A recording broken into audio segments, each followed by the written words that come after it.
Hello everyone, grammar class 9 সবাইকে স্বাগতম। আজকে আমাদের আলোচনার বিষয় হচ্ছে প্রেজেন্ট ইনডেফিনিট টেন্সের নেগেটিভ ইন্টারোগেটিভ ফর্ম। আমরা একবার সংজ্ঞাটা জেনে নিই। যে টেন্স বর্তমানের কোনো কাজ করা, অভ্যাস বা চিরন্তন সত্য বোঝায় তাকে প্রেজেন্ট ইনডেফিনিট টেন্স বলে। আমাদের মূলত হচ্ছে যে প্রেজেন্ট ইনডেফিনিট টেন্সের সংজ্ঞাটা একবার দেখে নিলাম। এবার হচ্ছে নেগেটিভ ইন্টারোগেটিভ ফর্মটা কেমন হবে, গঠনটা কেমন হবে, স্ট্রাকচারটা কেমন হবে। আমরা জাস্ট শুধু স্ট্রাকচার দেখব আর বাক্য তৈরি করব। এখানে নেগেটিভ ইন্টারোগেটিভ ফর্মে হচ্ছে যে নাও বোঝাতে হবে, আবার হচ্ছে প্রশ্ন তৈরি করতে হবে।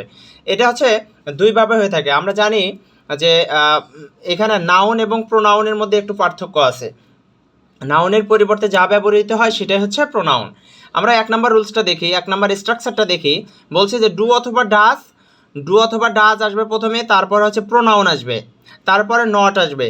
খেয়াল করবে ভালো করে, এখানে ডু অথবা ডাজ, তারপরে হচ্ছে প্রোনাউন আসবে, তারপরে নট আসবে, তারপরে ভার্বের বেস ফর্ম অবজেক্ট আসবে, তারপর হচ্ছে প্রশ্নবোধক চিহ্ন থাকবে। এটা হলো 1 নম্বর স্ট্রাকচার। 2 নম্বর স্ট্রাকচারটা সব কিছুর মধ্যে শুধু একটা জিনিস পার্থক্য আছে, সেটা হচ্ছে এখানে হচ্ছে না প্রোনাউন, আর এটা হচ্ছে নাউন। আমাদের এখানে ডু এবং ডাজ প্লাস প্রোনাউন, প্রোনাউনের পরে নট ছিল, এখানে নট ছিল হচ্ছে প্রোনাউনের পরে। আর এইখানে আমরা দেখতে পাচ্ছি যে ডু অথবা ডাজ প্লাস হচ্ছে নট, এরপরে হচ্ছে নাউন। তাহলে যদি প্রোনাউন থাকে, নেগেটিভ ইন্টারোগেটিভ করার সময়, প্রেজেন্ট ইনডেফিনিট টেন্সে নেগেটিভ ইন্টারোগেটিভ করার সময় যদি প্রোনাউন ব্যবহার করি আমরা, তাহলে নটটা হচ্ছে প্রোনাউনের পরে দিব। আর যদি আমরা নাউন ব্যবহার করি, তাহলে নাউনের পূর্বেই নটটা ব্যবহার করতে হবে। এক্সাম্পল দেখলে আরও সুন্দর হবে। যে এক্সাম্পল দেখি, 1 নম্বর এক্সাম্পলে আমি বলেছি যে ডু আই নট প্লে, আমি কি খেলি না। এই যে আই দেখতেছি আমরা, এই আইটা হচ্ছে প্রোনাউন, আর এই প্রোনাউনের পরে নট চলে আসছে, তাহলে ডু আই নট প্লে, আমি কি খেলি না। 2 নম্বর উদাহরণটা দেখলে আরও ক্লিয়ার হবে।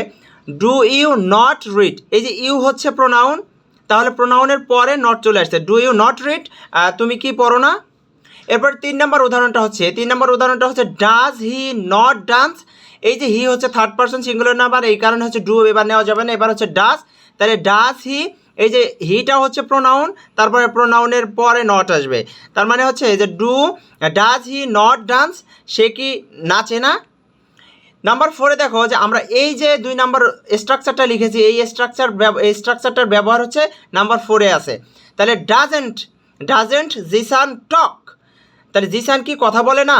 এটা হচ্ছে ডাজ নট জিসান টক, তাহলে ডাজেন্ট জিসান টক। তাহলে এই জিসানটা হচ্ছে নাউন, তাহলে নাউনের পূর্বে হচ্ছে নট হবে, আর যেখানে আমরা প্রোনাউন ব্যবহার করব, প্রোনাউনের পরে নট ব্যবহার হবে। এই হলো আজকের আমাদের আলোচনা। প্রিয় শিক্ষার্থীরা, আশা করি বুঝতে পেরেছো। এতক্ষণ ভিডিওটি দেখার জন্য ধন্যবাদ। Thank you for watching my video.